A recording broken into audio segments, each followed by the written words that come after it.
What's up, everybody? Welcome back to the College Loop 8A Madness Day 5. And sadly, this is going to be the most depressing episode of all of them because this is going to be 40 minutes or 30 minutes of straight quarterback conversation, As long as we can tolerate. as long as we tolerate. So this might be 5 to 10 minutes at the most. But we are joined by Mr. Vince Wolfram, star of the Invincible show. Is it the show? Is it the Yep. Invincible show? Yeah. So Vince, how you doing, buddy? Doing well, my man. It's good to see you boys again. It is nothing. The pleasure is all ours, Vince. We've been being able to watch your career kind of take off from afar, and we're going to try to hop on your back for a little bit and ride some of your fame for a few minutes here and talk some Auburn football. Let's do it. So I'm pumped up, Dylan. Dylan and I have had a very interesting week about this. I'm sorry, not I almost called him Lance. Vince. It's that kind of day. For those of you who need the extra content, I'm sure there'll be some outtakes on TikTok soon about the kind of afternoon I've had. But Vince, yeah, Dylan and I have gone back and forth this week about quarterbacks, and we've talked to everybody about it and kind of thrown it into as a sidekick for Jacob Hillman yesterday. He was pissed off that we had to talk about it. There have been people not thrilled to talk Auburn football, but I'm here to tell you that I'm firing up the propaganda campaign for Holden Geriner. What have you heard about the Auburn quarterback situation throughout the spring, and where's your head at, your heart at? Where do you think that Auburn is situated right now in that department? I'm not talking about this. I'm kidding. I'll talk. I wouldn't blame you. I'm just playing. I just wouldn't blame you. I'm just College messing Loop with 8A you. Madness Day 5. No, I'm just messing with you. Yeah, I think honestly, as the way Robby ended the season and the things that we learned about sort of his injuries as the season went on and the things he was dealing with that we didn't quite know until the end. I want to say he was my top choice, obviously going into the fall with a new head coach, obviously new scheme. I think the mold of him fits what Auburn has done traditionally, more of a sort of a dual threat guy. I mean, you look at who we've had, Cam, Nick Marshall, Bo, Robby fits that mold, I think. But in terms of the Hugh Freeze quarterbacks, I'm not sure that he does as much. So it'll be interesting to see how it plays out. I would say, I mean, if it ain't broke, don't fix it. And Robby he wasn't broke last year, so I don't think you gotta shy away from that. Obviously you have dudes on the bench that can come in if that goes awry, if that plan shakes out differently than some of us expect. But yeah, I mean, I would say Robby is my guy going in. And until he shows me any different, I guess that's who I'd rock with. I've got 25 minutes to change his mind, Dylan. Don't worry. I got 25 minutes to not change his mind. Congratulations, Vince. Mom and Dad are fighting again. Welcome onto the call.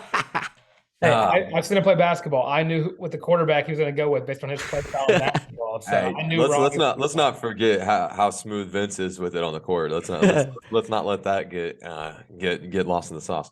All right, let me talk to you for a second. You're talking about Auburn's got dudes. There is about probably 5% of the Auburn fan base that wasn't shocked that TJ Finley was even taking reps in spring ball. Everyone else was kind of like, the hell is this guy? Why are you here? First, the obvious answer there, he's not graduated. So that is inherently a reason why he's not back in the portal. Under a new administration, Vince, do you venture to guess that everybody's on a level playing field here? Do you think TJ's actually a guy that could be jockeying for this job in the fall? Because I think this battle's a little more open than people think. To be quite frank, I mean, based off what he showed us last year and his actions off the field, I'm not quite sure.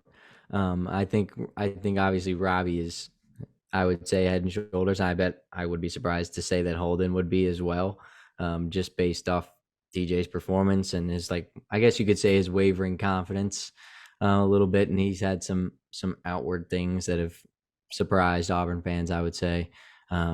Honestly, I'm a little surprised he didn't take his talents elsewhere. But yet I still think he has some sort of hope, maybe that we're not as informed about, that maybe made him stay. So, I mean, I'm not really sure. It's kind of just a big question mark that I really have no answer to, other than I mean, the guy's got a shot and he's trying to take it the best he can. So, I mean, props to him for that. But in a quarterback room that's as competitive as ours is, I'm not sure that shot is there as much as he believes it might be. Competitive is one hell of a word for it. I don't think you're wrong. I don't think you're wrong. It's an interesting situation, and I'll let Dylan chime in here. I've got a couple more, I guess open-ended questions for you, but I don't want to hog Vince from Dylan. So I'll let Dylan ask a couple here in terms of the quarterback position. Yeah, I can't let you hog him because you can't start your propaganda popped off the Robby Ashford band. No, I'm going to start the propaganda here in a moment. He said, Tarr, we're 5 minutes in. He was not this much of a Holden Geriner truther until after Pro Day. So. Neither was half the freaking population of Auburn, Alabama. Now hold on a minute. I'm always speaking the truth. Don't shoot the messenger here. But we bring up Robby Ashford's play style. We've seen Malik Willis perform very well in a Hugh Freeze-led offense, and Philip Montgomery has a Heisman winner under his regimen with RG3, who we know, great dual threat college quarterback. Yeah, is that guy any good? He's funny. he's a good commentator. Yeah. Nowadays, blame the former team in DC for move forward with this career. Yeah. But you bring up Robby Ashford's playing ability and how he can fit into the scheme, and it really helps with the running backs, make it a little easier for him. So, what have you been hearing about Robby Ashford's like improvement on the year? I know you're working production, so you probably have seen a lot of the highlights come through to like put online. So, what have you been seeing from that point of view too? Yeah, I mean, the video they put out the other day of the spiral he threw down the sideline I was like, whoa. I haven't seen this Robby in a while. He must have got that shoulder repaired. But he no, I mean, from what I've heard and what I've seen on Twitter and the media and that's things, I mean, he seems better. He seems more confident. Obviously, as he should be, as last year he started as the backup and ended not as the backup. So I would say that's enough confidence boost in and of itself. But I think coming in this year, he should have all the confidence in the world. Why wouldn't you? You have Jarquez coming back, who was, I would say, probably our third best option other than he and Tank last year on offense. And I mean, even that, I think I would be confident in my offense, and knowing that because he is a dual threat guy, and that he can take some of that pressure maybe off Jarquez in that sense. I think that helps both of them. I think it helps his confidence immensely. Plus, I think we have a receiver room this year that a lot of people aren't sure about. It's a younger group, I guess you could say. Sure. A group that hasn't inexperienced. Yeah, inexperienced. A group that hasn't completely proved themselves, but I think it's a group that can. And I think Robby Ashford can very much help them do that. In this scheme, obviously under Coach Freeze, like you said, Dylan. And I think Coach Freeze is probably one to sort of formulate a scheme based off how successful he believes Robby can be, if Robby is his guy. And I think that can really, take the kid's confidence to a whole nother level. So I think we'll see a different, more improved Robby Ashford this year for sure. And that certainly begins this weekend on Saturday with the annual spring scrimmage, which I say it every freaking show, but I want people to remember that Saturday, A-Day, is a practice with an eagle flight, so please don't read into it too much. I'm absolutely going to... there will not be an eagle flight. It's going to rain. I don't know if there will be an A-Day. That being said, just to be completely candid with you guys, and to bring it back into perspective for Robby Ashford, it's tough to judge a guy and his development who's a dual threat when you can't hit him. It's tough to determine how much better he's gotten, because we know, Vince, that Auburn's gone and reconstructed this offensive line. A lot of people are doubting, some assets of these pass catchers. I personally think that the skill positions that Auburn's got on the offensive side of the ball, maybe outside of quarterback, which that's kind of like the main problem. But I think that Auburn's actually in good shape. But in terms of continued development for Robby Ashford, and this is going to sound like I'm taking a shot at you, Vince. I'm not. I'm taking a shot at Dylan. That's fine. I wouldn't bring you on here and dunk on you. I'll just ask this as a general question and not look at the camera so no one feels attacked. If Robby Ashford's gotten that much better, why have we not heard about him getting that much better? And why have we not heard about him standing out above Holden Geriner? All of this really for me to say, I don't think the quarterback for 2023 is on the roster. I don't know that guy is here, and I don't know if he's going to get here. To be completely honest with you, within a window they're going to make Auburn fans happy. Vince, if you're looking to go to the portal, is this one of those situations where for Auburn fans it's got to be in Hugh we trust, and go get a guy that matches your scheme, or is there a specific style of guy you're looking for in a quarterback? Yes. Every other position, just bring anyone. I mean, I honestly don't. I think your quarterback room with, even say Robby and Holden, limited to that, I feel like you're fine. I don't know that you need to go get another guy, because I feel confident that both of those dudes can play. And like you said, the skill positions, obviously they're developing, and that's a thing with a new coach. He's been here 6 months and he's made the biggest difference that anybody's expected and more. So I don't know how much you can expect a guy to go get even more than he's already gotten so far. And I think the pieces that he's brought in for a reason. Sure. And I think he's going to obviously work them to their core and make sure that they're ready, and that they're ready to play under whatever quarterback, whatever system that he employs. I think he'll have his team ready. He always has. And I think he'll prep them the best they can to be successful with the guys that he does have. Dylan Vince is firing up a third propaganda campaign we haven't heard about. He said that Hugh Freeze is bringing in players intentionally. That means that he's on the Hank Brown train. I'm going to start the rumor mill. I'm going to put the words in Vince's mouth, and we're going to roll with it. And we're just going to make shit up, and we're going to go with it. I don't know. I think I heard I think he's on the Walker White reclassifying the class of 2023 train. Now wait a minute. I will join you on that. on that. Is a high school diploma all that important? I say no. Not when you're going to college. You'll figure it out later. All right, we'll get him a War damn. That's you're right. War damn. I love the way you think. Now, Dylan, I'll turn it. I'll let you continue here because I'm formulating in my head how I'm about to dunk on you while simultaneously praising Vince and pushing my Holden Geriner agenda. So you let me mentally cook that one up, and we'll roll from there. You can really kind of take it a little more broad about what a successful 8A looks like if you want. That's all you. Yeah, bring it up. I don't want to give you too long because I don't want you to get too red in the face to match your nose. Think about a way to dunk on me during the show. But, you bring up is the starting quarterback for 2023 even on roster right now. And I got to start off by mentioning I might need to do a list about 8As that Auburn fans need to watch. One of those being Georgia. That one's going to be very important. Because 3-man race over there in Athens. So one of those guys could very well be on the plains very soon. Brock Vandergriff, you are an Auburn Tiger. Possibly, or maybe a Jackson Dart, or yeah, all right, yeah. Ohio State's got a nice little race going on up there too. I'm going to. That one feels very plausible. Remember, in the conference though, you get to sit. Yeah, but so Vince, to you, what does a successful 8A, rain or not, look like for the quarterbacks to you? That's a good question. I would say, obviously, I guess.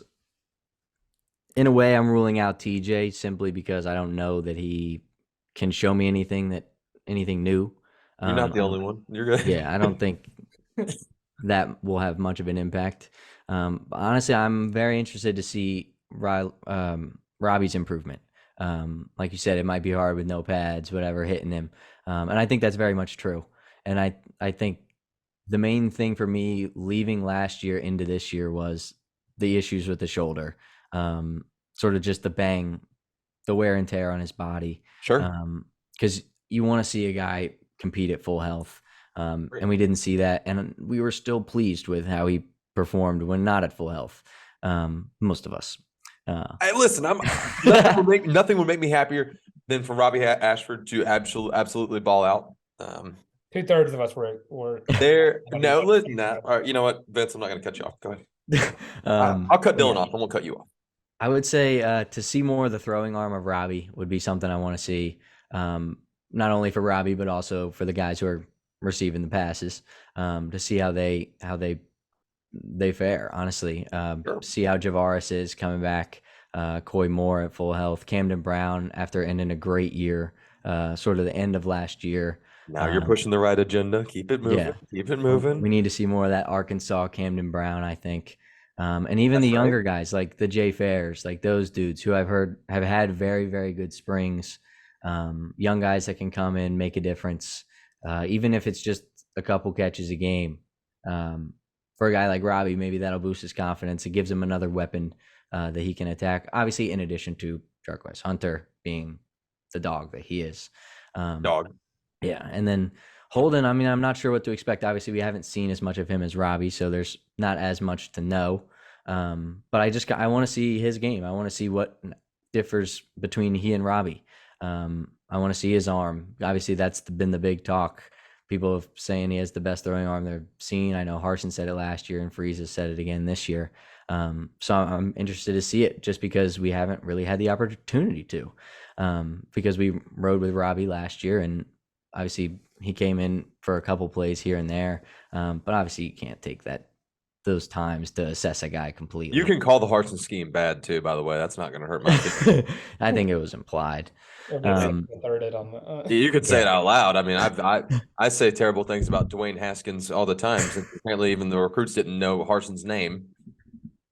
Oh man, but yeah, I mean, it's very much sort of a toss up for me, because we haven't seen that much from Holden, and everybody's tooting his horn, and I want to see what he's made of. I want to see what he can do. And I mean, the same goes for Robby, but obviously we've seen more of him. So that's really what I'm looking for, offensive wise. And defensive wise, how are we going to replace the guys that left? Because the guys that did leave were big pieces. The Derek Halls, the Owen Papos, those type guys. How can we replace those players with new, younger guys with less experience, because those guys took up all the snaps on defense? So I guess those would be my main points.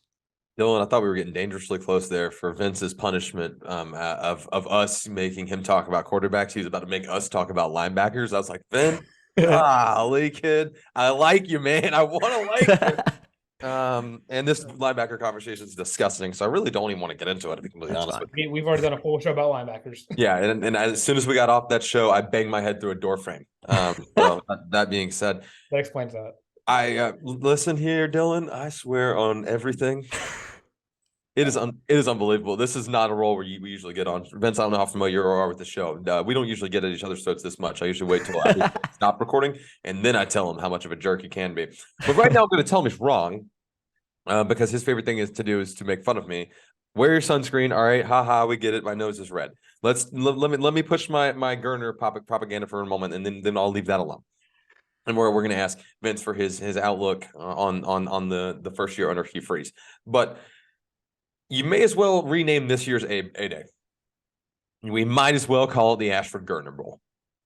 Because I'll be honest, fellas, I don't think any fan that walks through those gates above the age of maybe like 7 is really going to give a shit about any other position. I'm just being honest. And there are a handful of guys that we what's the word I'm looking for here?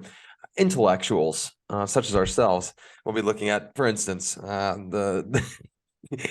got Vince chuckling over here.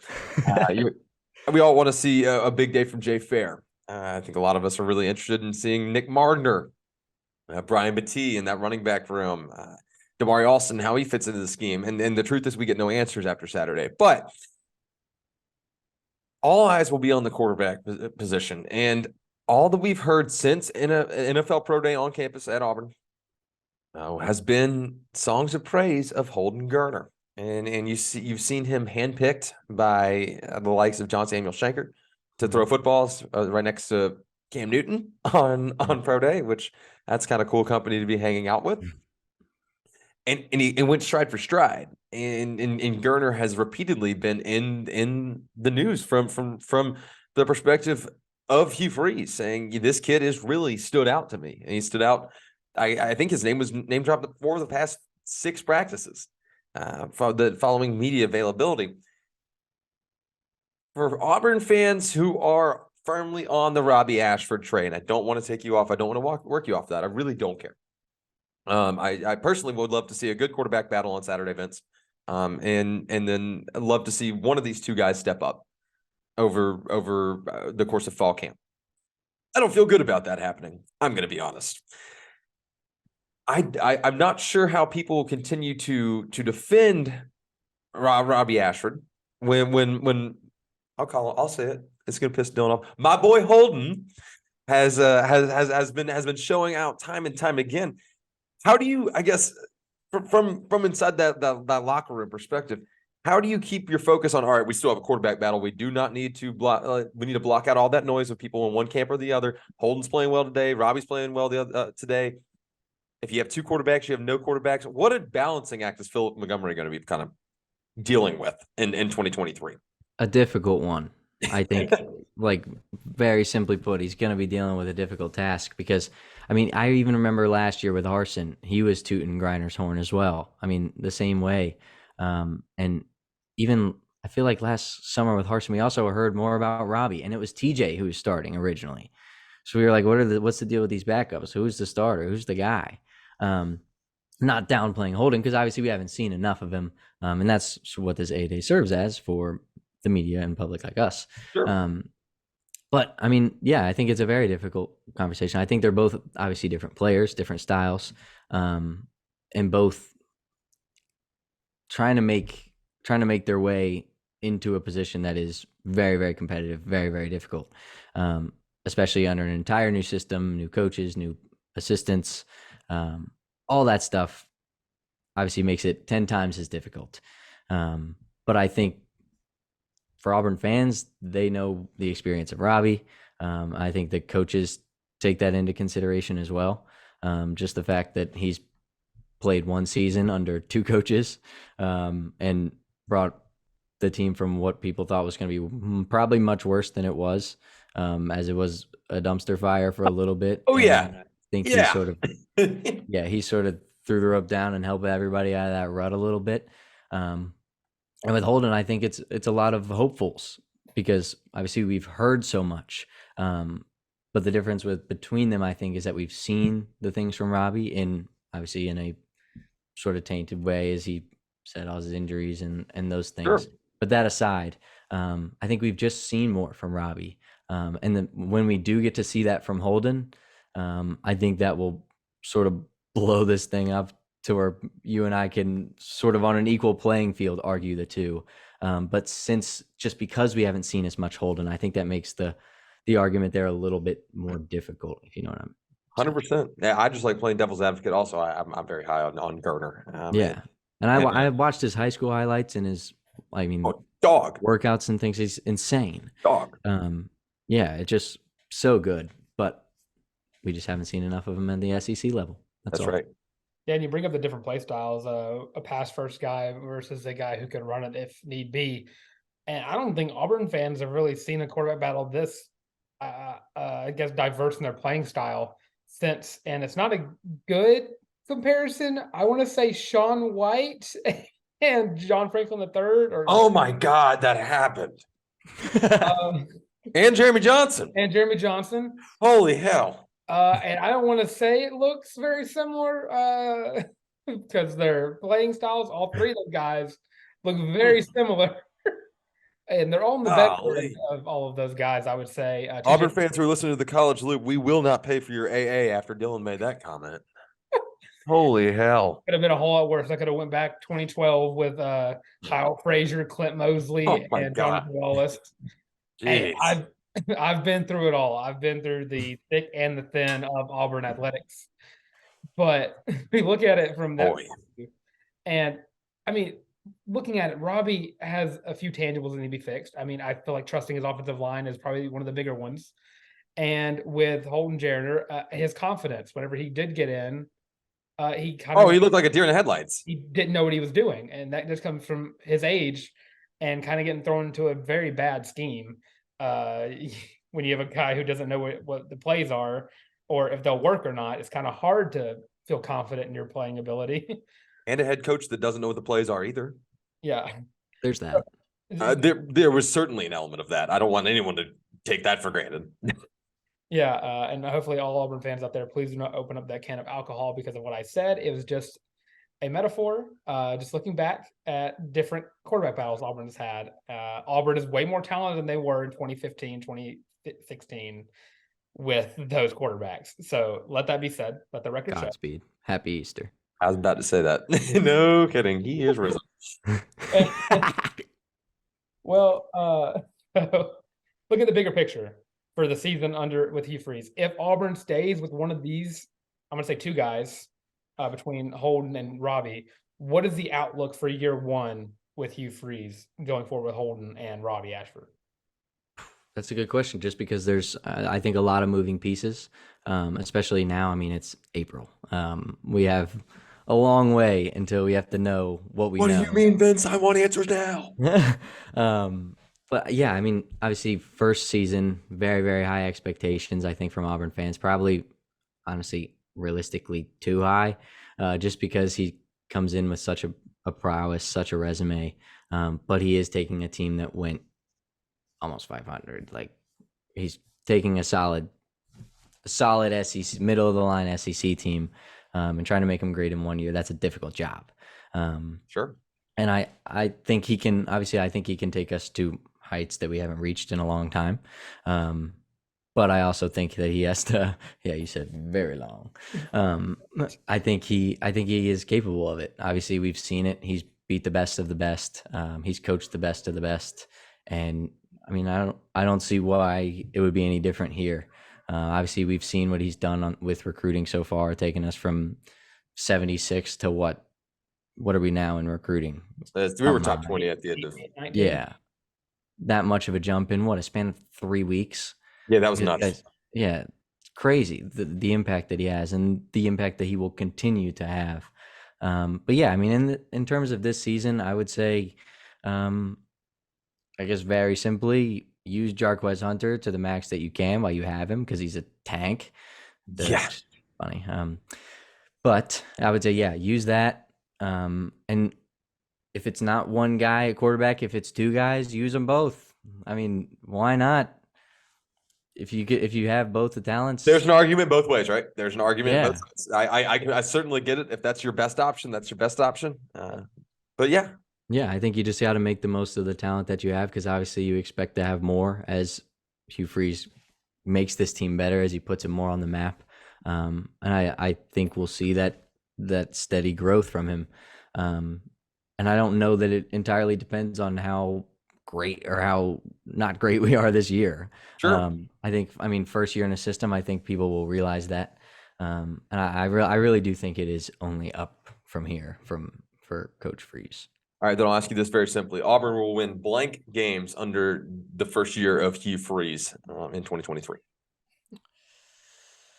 Looking at the schedule.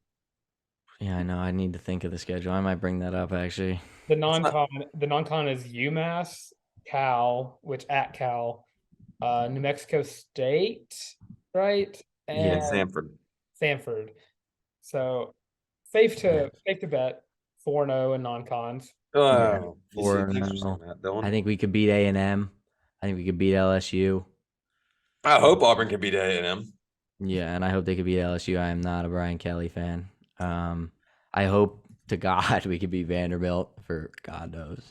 So there's 7 wins already that you've already. Yeah, made. I would say 8 wins. Okay, is that fair? Yeah, you could have said 12, but I respect your opinion. So I think 8, 9, somewhere in there. 8 or 9, right? I think the ceiling is absolutely 10. Yeah. But who are those losses to, might I ask? What's up? Who are those losses to with 10 wins? I'll tell you this: I would not be out of this world surprised if Auburn beat Alabama this year. It would make so little sense that it would make sense. Tarr said home game. That's right. Going up tomorrow. And yeah, that's fine. That's fine. If Georgia was in Athens, I would tell you that it doesn't matter how good Auburn is, that they're not winning that game. Congrats in 2024. We get to talk about that right here on the Loop. I'll tell all of you guys about how Auburn's going to lose to Georgia. No matter if Auburn has the #1 recruiting class and #1 transfer portal class, they will still lose. It does not matter. You think Stetson Bennett will still be there? Dude, it's possible, man. I'm waiting for him to just drop off his mail route and decide that he's coming back for another year with Kirby Smart. But good Lord, am I tired of looking at that dude's forehead. I know he just celebrated his 48th year of life. It's awesome. You're not wrong. I would say it's fair to mention that TCU, no matter how the national championship ended, they went to the national championship last year. 2 years ago, they went 5-7. There you go. Under their first-year head coach. I'm just telling you right now that is some absurdly loose logic if you're talking SEC football. Vince, thank you so much for hopping on the show today. We had a ton of fun talking ball with you. Tell everybody where they can find you, love you, support you, and check out more of your work. Absolutely. So you guys can check me out. My Instagram is Vince Wolfram, VINCEWOLFRAM. I have a media Instagram that is the same way, but instead of an I, it's a 1, and there's an underscore between Vince and Wolfram. You can find me on Instagram, YouTube, Twitter, all of the above, TikTok. Check out Invincible. Try to have a new show every other week. Obviously, exams and things. I am a student too. Hi, Mom. Yeah, but I mean, check me out there. I appreciate you guys having me on. This was a lot of fun. Yeah, it's always a good time talking ball. Good to catch up with you, Vince. It's been too long. Hopefully we can make something happen and get together next time we're on campus and catch up. We're back frequently, and we've got some pretty exciting news that's going to go public here in the next month or so. That if you stay on the line after we get off this, I'll fill you in. I'm Harrison Tarr, @Harrison Tarr on Twitter. If you want to check out my written work, that is at The Auburn Daily. You can listen to more of my podcasting work on The Auburn Daily Show every Wednesday and Friday. Wednesday with the dangerous Dylan Larck. Friday with the legendary Lindsey Crosby. If you want to check out any of my play-by-play work, I'm on ESPN Plus with the Mercer Athletics. That'll be Friday next week and Saturday of next week as the Bears take on ETSU. Excuse me. My apologies. There we go. And baseball and do battle on the diamond. You can also check out more of my content right here on the College Loop every Tuesday, Thursday, Sunday, except for this week where we decided to go every day. It's always a pleasure talking ball with you, Dill. Vince, thanks for joining us. I'll give it to Dylan. You can get us out of here. Yeah, that's right. I'm Dylan Larck at your boy the Tank on Twitter. It's at YABOY the Tank. And if you're watching, it's going to be right above me. And go ahead and let y'all know, if you catch us and if you find us on A-Day, you could take home a nice colored loop koozie or a nice colored loop cup as well. As long as you have liked, subscribe, and ring the bell if you're watching on YouTube. Yeah, you have to prove that you have subscribed to Show to us that you're subscribed on YouTube, and we will give you free merch. You can get both if you're subscribed on YouTube. But yeah, you can catch me on the Auburn Daily Show every Monday with Lance Stott, and of course Wednesdays with Mr. Harrison Tarr, and on the College Loop. Next week, it's going to be Tuesdays, Thursdays, and Sundays. This week was just an anomaly because we had to talk about football every day this week. And we're not done talking about football for the rest of our lives, really. So, yippee to that. So make sure to go follow us everywhere. If you want to listen to us, you got Spotify, Apple Podcasts, you got Amazon Music, and Google Podcasts. Social medias, you can go watch us on YouTube, get us on Twitter, TikTok, Instagram, and Facebook. But Vince, we're not on MySpace. So it's a bit of a bummer. It's all right. I know Daniel Locke's popping on MySpace, so you guys are probably. Oh, you know it. Daniel Locke, I love you and miss you so much. He hated he couldn't be here, dude. He really hated it. So go Sixers, right, Daniel? Oh, man. And go follow Daniel on Twitter at Daniel J. Locke. And with all that being said, this has been the College Loop 8A Madness, Day 5.